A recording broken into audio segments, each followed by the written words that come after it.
أعوذ بالله من الشيطان الرجيم. بسم الله الرحمن الرحيم. سبحان الذي أسرى بعبده ليلا من المسجد الحرام إلى المسجد الأقصى الذي باركنا حوله لنريه من آياتنا إنه هو السميع البصير. وآتينا موسى الكتاب وجعلناه هدى لبني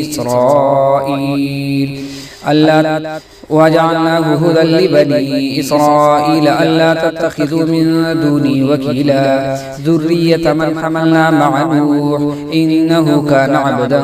شكورا. وقضينا إلى بني إسرائيل في الكتاب لتفسدن في الأرض مرتين ولا تعلمن علوا كبيرا. فإذا جاء وعد أولاهما بعثنا عليكم عبادا لنا أولي بأس شديد فجاسوا خلال الديار وكان وعدا مفعولا. ثم رددنا لكم الكرة عليهم وأمددناكم بأموال وبنين وجعلناكم أكثر نفيرا. إن أحسنتم أحسنتم لأنفسكم وإن أسأتم فلها. فإذا جاء وعد الآخرة ليسوءوا وجوهكم وليدخلوا المسجد كما دخلوه أول مرة وليتبروا ما علوا تتبيرا.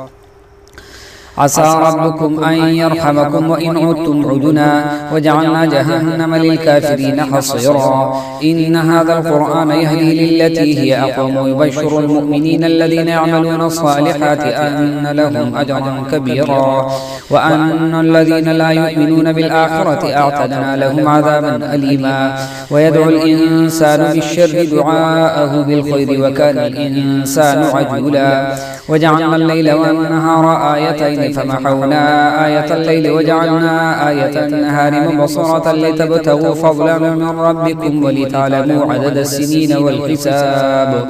وكل شيء فصلناه تفصيلا. وكل إنسان ألزمناه طائره في عنقه ونخرج له يوم القيامة كتابا يلقاه منشورا. اقرأ كتابك كفى بنفسك اليوم عليك حسيبا. من اهتدى فإنما يهتدي لنفسه ومن ضل فإنما يضل عليها ولا تزر وازرة وزر أخرى وما كنا معذبين حتى نبعث رسولا. وإذا أردنا أن نهلك قرية أمرنا مطر فيها ففسقوا فيها فحق عليه القول فدمرناها تدميرا. وكم أهلكنا من القرون من بعد نوح وكفى بربك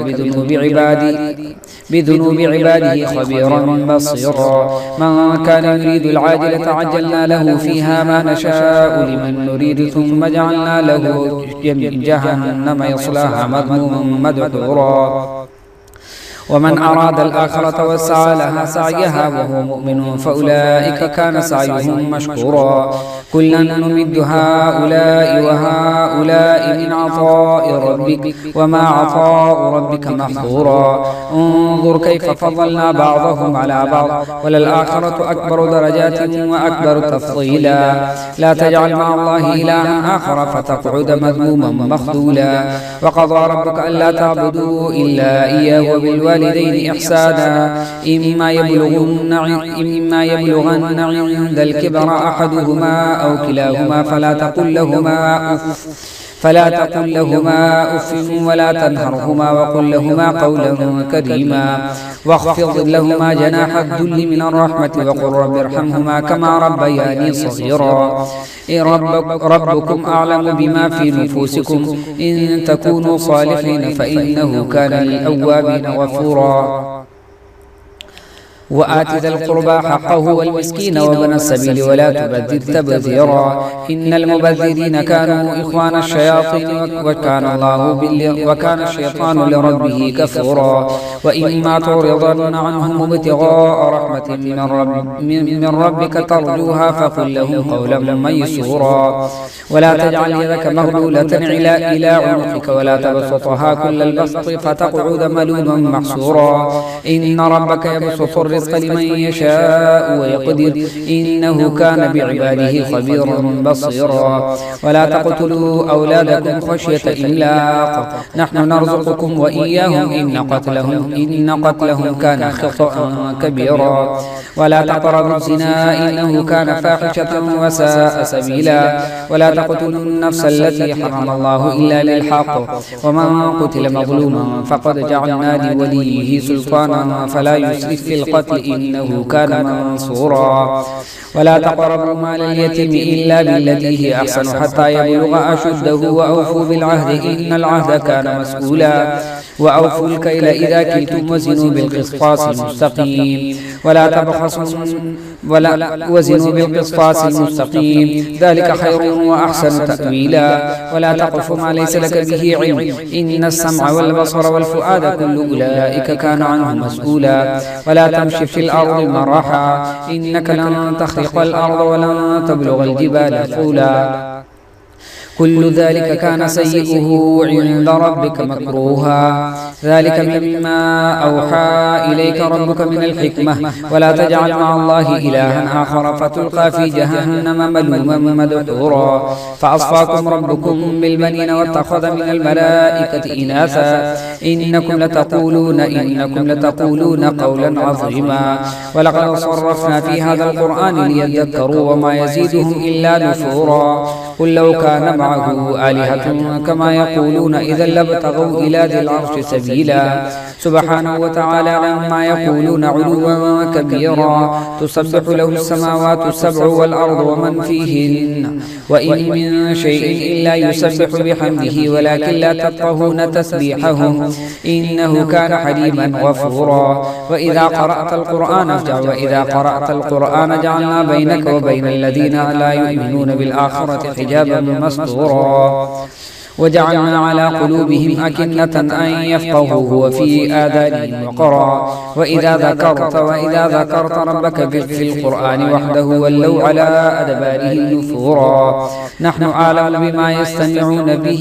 إذ يستمعون إليك وإذ هم نجوى إذ يقول الظالمون إن تتبعون إلا رجلا مسحورا انظر كيف ضربوا لك الأمثال فضلوا فلا يستطيعون سبيلا وقالوا أئذا كنا عظاما ورفاتا أئنا لمبعوثون خلقا جديدا قل كونوا حجارة أو حديدا أو خلقا مما يكبر في صدوركم فسيقولون من يعيدنا قل الذي فطركم أول مرة فسينغضون إليك رؤوسهم ويقولون متى هو قل عسى أن يكون قريبا يوم يدعوكم فتستجيبون بحمده وتظنون إن لبثتم إلا قليلا قل لعبادي يقولوا التي هي أحسن إن الشيطان ينزغ بينهم إن الشيطان كان للإنسان عدوا مبينا ربكم أعلم بكم إن يشاء يرحمكم أو إن يشاء يعذبكم وما أرسلناك عليهم وكيلا وربك أعلم بما في السماوات والأرض ولقد فضلنا بعض النبيين على بعض وآتينا داود زبورا قل ادعوا الذين زعمتم من دونه فلا يملكون كشف الضر عنكم ولا تحويلا أولئك الذين يدعون يبتغون إلى ربهم الوسيلة أيهم أقرب ويرجون رحمته ويخافون عذابه إن عذاب ربك كان محذورا وإن من قرية إلا نحن مهلكوها قبل يوم القيامة أو معذبوها عذابا شديدا كان ذلك في الكتاب مسطورا وما منعنا أن نرسل بالآيات إلا أن كذب بها الأولون وآتينا ثمود الناقة مبصرة فظلموا بها وما نرسل بالآيات إلا تخويفا وإذ قلنا لك إن ربك أحاط بالناس وما جعلنا الرؤيا التي أريناك إلا فتنة للناس والشجرة الملعونة في القرآن ونخوفهم فما يزيدهم إلا طغيانا كبيرا وإذ قلنا للملائكة اسجدوا لآدم فسجدوا إلا إبليس قال أسجد لمن خلقت طينا قال أرأيتك هذا الذي كرمت علي لئن أخرتني إلى يوم القيامة لأحتنكن ذريته إلا قليلا قال اذهب فمن تبعك منهم فإن جهنم جزاؤكم جزاء موفورا واستفزز من استطعت منهم بصوتك وأجلب عليهم بخيلك ورجلك وشاركهم في الأموال والأولاد وعدهم وما يعظهم الشيطان إلا غرورا إن عبادي ليس لك عليهم سلطان وكفى بربك وكيلا ربكم الذي يزجي لكم الفلك في البحر لتبتغوا من فضله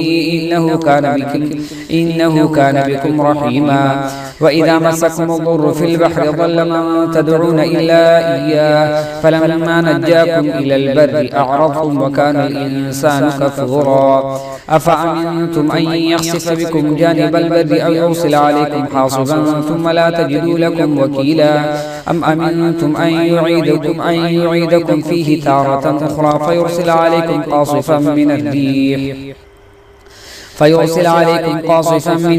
فيغرقكم بما كفرتم ثم لا تجدوا لكم علينا به تبيعا ولقد كرمنا بني آدم وحملناهم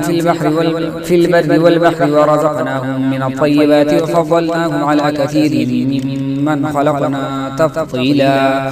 يوم ندعو كل أناس بإمامهم فمن أوتي كتابه بيمينه فأولئك يقرؤون كتابهم ولا يظلمون فتيلا ومن كان في هذه أعمى فهو في الآخرة أعمى وأضل سبيلا وإن كادوا ليفتنونك عن الذي أوحينا إليك لتفتري علينا غيره وإذا لاتخذوك خليلا ولولا أن ثبتناك لقد كدت تركن إليهم شيئا قليلا إذا لأذقناك ضعف الحياة وضعف الممات ثم لا تجد لك علينا نصيرا وإن كادوا ليستفزونك من الأرض وإن كادوا ليستفزونك من الأرض ليخرجوك منها وإذا لا يلبثون خلافك إلا قليلا سنة من قد أرسلنا قبلك من رسلنا ولا تجد لسنتنا تحويلا أقم الصلاة لدلوك الشمس إلى غسق الليل وقرآن الفجر إن قرآن الفجر كان مشهودا ومن الليل فتهجد به نافلة لك عسى أن يبعثك ربك مقاما محمودا وقل رب أدخلني مدخل صدق وأخرجني مخرج صدق واجعل لي من لدنك سلطانا نصيرا وقل جاء الحق وزهق الباطل إن الباطل كان زهوقا وننزل من القرآن ما هو شفاء ورحمة للمؤمنين ولا يزيد الظالمين إلا خسارا وإذا أنعمنا على الإنسان أعرض ونأى بجانبه وإذا مسه شر كان يئوسا قل كل يعمل على شاكلته فربكم أعلم بمن هو أهدى سبيلا ويسألونك عن الروح قل الروح من أمر ربي وما أوتيتم من العلم إلا قليلا ولو شئنا لنذهبن بالذي أوحينا إليك ثم لا تجد لك به علينا وكيلا إلا رحمة من ربك إن فضله كان عليك كبيرا قل لئن اجتمعت الإنس والجن على أن يأتوا بمثل هذا القرآن لا يأتون بمثله ولو كان بعضهم لبعض ظهيرا ولقد صرفنا للناس في هذا القرآن من كل مثل فأبى أكثر الناس إلا كفورا وقالوا لن نؤمن لك حتى تفجر لنا من الأرض ينبوعا أو تكون لك جنة من نخيل وعنب فتفجر الأنهار خلالها تفجيرا أو تسقط السماء كما زعمت علينا كسفا أو تأتي بالله والملائكة قبيلا أو يكون لك بيت من زخرف أو ترقى في السماء ولن نؤمن لرقيك حتى تنزل علينا كتابا نقرأه قل سبحان ربي هل كنت إلا بشرا رسولا وما منع الناس أن يؤمنوا إذ جاءهم الهدى إلا أن قالوا أبعث الله بشرا رسولا قل لو كان في الأرض ملائكة يمشون مطمئنين لنزلنا عليهم من السماء ملكا رسولا قل كفى بالله شهيدا بيني وبينكم إنه كان بعباده خبيرا بصيرا ومن يهد الله فهو المهتد ومن يضلل فلن تجد له أولياء من دونه ونحشرهم يوم القيامة على وجوههم عميا وصما وبكما مأواهم جهنم كلما خبت زدناهم سعيرا ذلك جزاؤهم بأنهم كفروا بآياتنا وقالوا أئذا كنا عظاما رفاتا أئنا لمبعوثون خلقا جديدا أولم يروا أن الله الذي خلق السماوات والأرض قادر على أن يخلق مثلهم وجعل لهم أجلا لا ريب فيه فأبى الظالمون إلا كفورا قل لو أنتم تملكون خزائن رحمة ربي إذا لأمسكتم خشية الإنفاق وكان الإنسان قتورا ولقد آتينا موسى 9 آيات بينات فاسأل بني إسرائيل إذ جاءهم فقال له فرعون إني لأظنك يا موسى مسحورا قال لقد علمت ما أنزل هؤلاء إلا رب السماوات والأرض بصائر وإني لأظنك يا فرعون مثبورا فأراد أن يستفزهم من الأرض فأغرقناه ومن معه جميعا وقلنا من بعده لبني إسرائيل اسكنوا الأرض فإذا جاء وعد الآخرة جئنا بكم لفيفا وبالحق أنزلناه وبالحق نزل وما أرسلناك إلا مبشرا ونذيرا وقرآنا فرقناه لتقرأه على الناس على مكث ونزلناه تنزيلا قل آمنوا به أو لا تؤمنوا إن الذين أوتوا العلم من قبله إذا يتلى عليهم يخرون للأذقان سجدا ويقولون سبحان ربنا إن كان وعد ربنا لمفعولا ويخرون للأذقان يبكون ويزيدهم خشوعا قل ادعوا الله أو ادعوا الرحمن أيما تدعوا فله الأسماء الحسنى ولا تجهر بصلاتك ولا تخافت بها وابتغ بين ذلك سبيلا وقل الحمد لله الذي لم يتخذ ولدا ولم يكن له شريك في الملك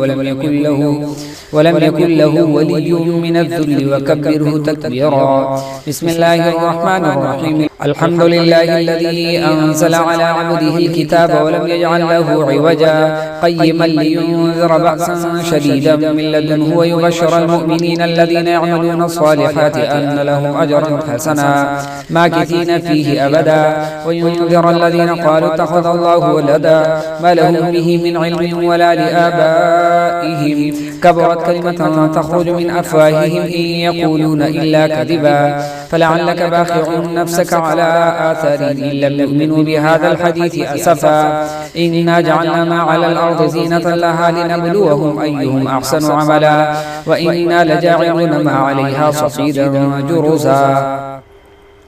أم حسبت أن أصحاب الكهف والرقيم كانوا من آياتنا عجبا إذ أوى الفتية إلى الكهف فقالوا ربنا آتنا من لدنك رحمة وهيئ لنا من أمرنا رشدا فضربنا على آذانهم في الكهف سنين عددا ثم بعثناهم لنعلم أي الحزبين أحصى لما لبثوا أمدا نحن نقص عليك نبأهم بالحق إنهم فتية آمنوا بربهم وزدناهم هدى وربطنا على قلوبهم إذ قاموا فقالوا ربنا رب السماوات والأرض لن ندعو من دونه إلها لقد قلنا إذا شططا هؤلاء قوم اتخذوا من دونه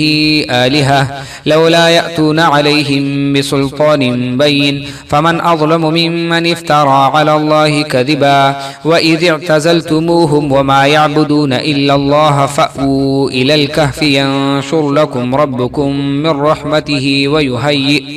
ويهيئ لكم من أمركم مرفقا وترى الشمس إذا طلعت تزاور عن كهفهم ذات اليمين وإذا غربت تقرضهم ذات الشمال وهم في فجوة منه ذلك من آيات الله من يهد الله فهو المهتد ومن يضلل فلن تجد له وليا مرشدا وتحسبهم أيقاظا وهم رقود ونقلبهم ذات اليمين وذات الشمال وكلبهم باسط ذراعيه بالوصيد لو اطلعت عليهم لوليت منهم فرارا ولملئت منهم رعبا وكذلك بعثناهم ليتساءلوا بينهم قال قائل منهم كم لبثتم قالوا لبثنا يوما أو بعض يوم قالوا ربكم أعلم بما لبثتم فابعثوا أحدكم بورقكم هذه إلى المدينة فلينظر أيها أزكى طعاما فليأتكم برزق منه وليتلطف ولا يشعرن بكم أحدا إنهم إن يظهروا عليكم يرجموكم أو يعيدوكم في ملتهم ولن تفلحوا إذن أبدا وكذلك أعثرنا عليهم ليعلموا أن وعد الله حق وأن الساعة لا ريب فيها إذ يتنازعون بينهم أمرهم فقالوا بنوا عليهم بنيانا ربهم أعلم بهم قال الذين غلبوا على أمرهم لنتخذن عليهم مسجدا سيقولون 3 رابعهم كلبهم ويقولون 5 سادسهم كلبهم رجما بالغيب ويقولون 7 وثامنهم كلبهم قل ربي أعلم بعدتهم ما يعلمهم إلا قليل فلا تمار فيهم إلا مراء ظاهرا ولا تستفت فيهم منهم أحدا ولا تقولن لشيء إني فاعل ذلك غدا إلا أن يشاء الله واذكر ربك إذا نسيت وقل عسى أن يهديني ربي لأقرب من هذا رشدا ولبثوا في كهفهم 300 سنين وازدادوا 9 قل الله أعلم بما لبثوا له غيب السماوات والأرض أبصر به وأسمع ما لهم من دونه من ولي ولا يشرك في حكمه أحدا واتل ما أوحي إليك من كتاب ربك لا مبدل لكلماته ولن تجد من دونه ملتحدا واصبر نفسك مع الذين يدعون ربهم بالغداة والعشي يريدون وجهه ولا تعد عيناك عنهم تريد زينة الحياة الدنيا ولا تطع من أغفلنا قلبه عن ذكرنا واتبع هواه وكان أمره فرطا وقل الحق من ربكم فمن شاء فليؤمن ومن شاء فليكفر إنا أعتدنا للكافرين نارا أحاط بهم سرادقها وإن يستغيثوا يغاثوا بماء كالمهل يشوي الوجوه بئس الشراب وساءت مرتفقا إن الذين آمنوا وعملوا الصالحات إنا لا نضيع أجر من أحسن عملا أولئك لهم جنات عدن تجري من تحتهم الأنهار يحلون فيها من أساور من ذهب ويلبسون ثيابا خضرا من سندس واستبرق متكئين فيها على الأرائك نعم الثواب وحسنت مرتفقا واضرب لهم مثل الرجلين جعلنا لأحدهما جنتين من أعناب وحففناهما بنخل وجعلنا بينهما زرعا كلتا الجنتين آتت أكلها ولم تظلم منه شيئا وفجرنا خلالهما نهرا وكان له ثمر فقال لصاحبه وهو يحاوره أنا أكثر منك مالا وأعز نفرا ودخل جنته وهو ظالم لنفسه قال ما أظن أن تبيد هذه أبدا وما أظن الساعة قائمة ولئن رددت إلى ربي لأجدن خيرا منها منقلبا قال له صاحبه وهو يحاوره أكفرت بالذي خلقك من تراب ثم من نطفة ثم سواك رجلا لكن هو الله ربي ولا أشرك بربي أحدا ولولا إذ دخلت جنتك قلت ما شاء الله لا قوة إلا بالله إن ترني أنا أقل منك مالا وولدا فعسى ربي أن يؤتيني خيرا من جنتك ويرسل عليها حسبانا من السماء فتصبح صعيدا زلقا ويصبح ماؤها غورا فلن تستطيع له طلبا وأحيط بثمره فأصبح يقلب كفيه على ما أنفق فيها وهي خاوية على عروشها ويقول يا ليتني لم أشرك بربي أحدا ولم تكن له فئة ينصرونه من دون الله وما كان منتصرا هنالك الولاية لله الحق هو خير ثوابا وخير عقبا واضرب لهم مثل الحياة الدنيا كماء إن أنزلناه من السماء فاختلط به نبات الأرض فأصبح هشيما تذروه الرياح وكان الله على كل شيء مقتدرا المال والبنون زينة الحياة الدنيا والباقيات الصالحات خير عند ربك ثوابا وخير أملا ويوم نسير الجبال وترى الأرض بارزة وحشرناهم فلم نغادر منهم أحدا وعرضوا على ربك صفا لقد جئتمونا كما خلقناكم أول مرة بل زعمتم أن لن نجعل لكم موعدا ووضع الكتاب فترى المجرمين مشفقين مما فيه ويقولون يا ويلتنا ما لهذا الكتاب لا يغادر صغيرة ولا كبيرة إلا أحصاها ووجد مما عملوا حاضرا ولا يظلم ربك أحدا وإذ قلنا للملائكة اسجدوا لآدم فسجدوا إلا إبليس كان من الجن ففسق عن أمر ربه أفتتخذونه وذريته أولياء من دوني وهم لكم عدو بئس للظالمين بدلا ما أشهدتهم خلق السماوات والأرض ولا خلق أنفسهم وما كنت متخذ المضلين عضدا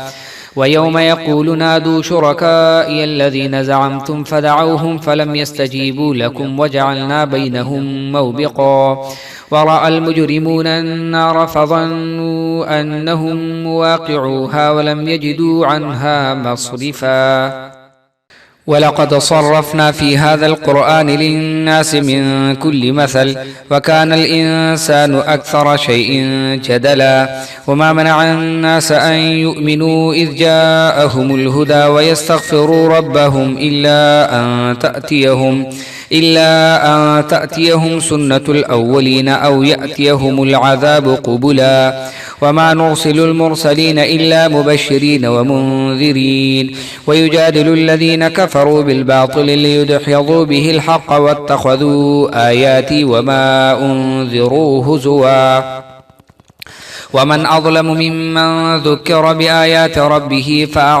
فأعرض عنها ونسي ما قدمت يداه إنا جعلنا على قلوبهم أكنة أن يفقهوه وفي آذانهم وقرا وإن تدعهم إلى الهدى فلن يهتدوا إذن أبدا وربك الغفور ذو الرحمة لو يؤاخذهم بما كسبوا لعجل لهم العذاب بل لهم موعد لن يجدوا من دونه موئلا وتلك القرى أهلكناهم لما ظلموا وجعلنا لمهلكهم موعدا وإذ قال موسى لفتاه لا أبرح حتى أبلغ مجمع البحرين أو أمضي حقبا فلما بلغا مجمع بينهما نسيا حوتهما فاتخذ سبيله في البحر سربا فلما جاوزا قال لفتاه آتنا غداءنا لقد لقينا من سفرنا هذا نصبا قال أرأيت إذ أوينا إلى الصخرة فإني نسيت الحوت وما أنسانيه إلا الشيطان أن أذكره واتخذ سبيله في البحر عجبا قال ذلك ما كنا نبغي فارتدا على آثارهما قصصا فوجدا عبدا من عبادنا آتيناه رحمة من عندنا وعلمناه من لدنا علما قال له موسى هل أتبعك على أن تعلمني مما علمت رشدا قال إنك لن تستطيع معي صبرا وكيف تصبر على ما لم تحط به خبرا قال ستجدني إن شاء الله صابرا ولا أعصي لك أمرا قال فإن اتبعتني فلا تسألني عن شيء حتى أحدث لك منه ذكرا فانطلقا حتى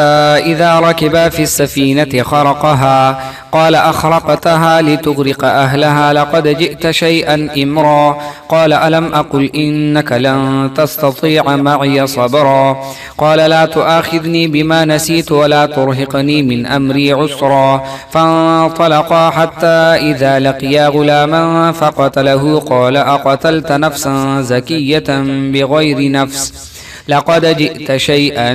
نكرا صدق الله العظيم.